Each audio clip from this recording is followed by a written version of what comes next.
Good morning, everybody. It is Jill Allen here from Jill Allen and Associates, and I am the founder of an orthodontic consulting company that specializes in startups and doctors who've been in practice 8 years or less.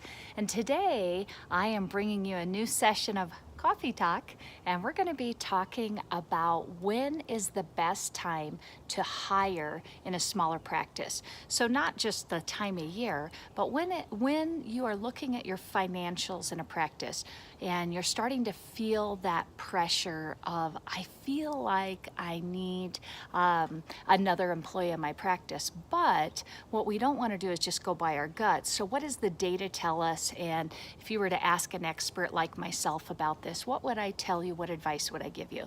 So when this question comes from Dr. San Martin in Texas, and I just thought this was just such a good topic to be talking about as we are bringing employees back into our practice, or maybe we have held off on bringing people in through COVID, and now we're trying to make decisions on, okay, do I bring somebody else on, and how do I prepare for or handle maybe all the starts that I've been getting this summer?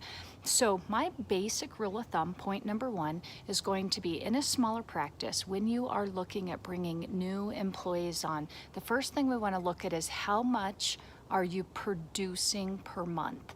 So kind of my basic rule of thumb is you want to be producing between $20,000 and $25,000 in production a month in order to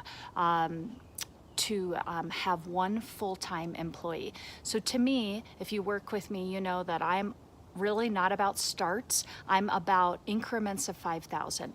So that's going to be between $4,000 and $5,000 increments, or $4,000 and $5,000 starts to be able to justify one full-time employee. And in a smaller practice, you know, I say that a full-time employee's hours are a minimum of 32 hours, maybe a maximum of 40, but I'm really thinking we're more along that 32 hours a week to 36 hours a week.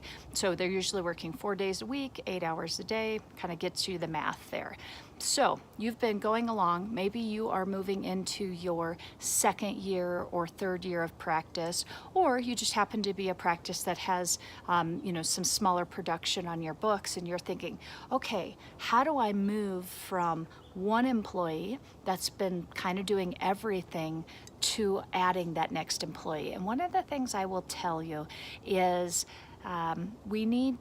sometimes we have to take the chance before the money is there. So if you're getting to that point where almost pretty consistently you're right at about 20,000 a month in production, and you know that you've been starting more starts and your production is coming up, and you can just feel that the volume is coming, that's probably a good time to go ahead and add that next person on so that you will be ready to handle what is coming at you in the practice. So kind of the thing that I want you to think about is the order in which you hire employees. So as a startup practice or smaller practices, we usually have one person that's doing everything for us. So they're helping us with the front desk, and they're helping us with financials, and they're helping us in the treatment coordinating room, which is wonderful.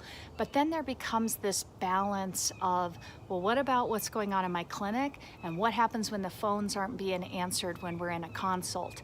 So what you have to kind of decide is, do I need another full-time employee, or maybe I need 2 part-time employees? So I try and encourage my teams to think about how much can you do as a doctor on your own, and at what point do you need an assistant? But do you need an assistant that's there on days when you're not there? Because you may still be working other places, you may still be associating. So I would look for a part-time assistant that can come in, maybe even it's just the afternoons, but that can come in and dedicate to being there on the days when you're in your practice, where in theory you're probably only there 1 to 2, 2 to 3 days a week anyways. And then I want you to also think about what do I need to do from my front office? So we start with one employee that does it all, and then we need to start shifting into developing out our core positions. So I feel like in most cases, we need to go ahead and hire that front desk communications coordinator position. So we need that person to be able to answer the phones and schedule our appointments, and just really give that concierge service to our patients, so that our employee that has been kind of doing it all can really focus on treatment coordinating and follow-up and conversion rates and marketing and maybe some financials or whatnot, depending upon how you have the job duties dispersed. So what we're going to come back to is the rule of thumb for smaller practices is about 4 to 5 starts a month, or $5,000 increments, or 20 to 25,000 in production a month per full-time 32-hour or more employee. Second thing is we need to prepare a little early for what's coming with growth. So we don't want to be producing 40,000 a month and everybody's scrambling and customer experience is going down because we didn't take the time to hire when we needed to. The other thing I want you to think about is, do you really need a full-time employee, or can you hire 2 part-times? So it's either 1 full-time or 2 part-times to handle that role.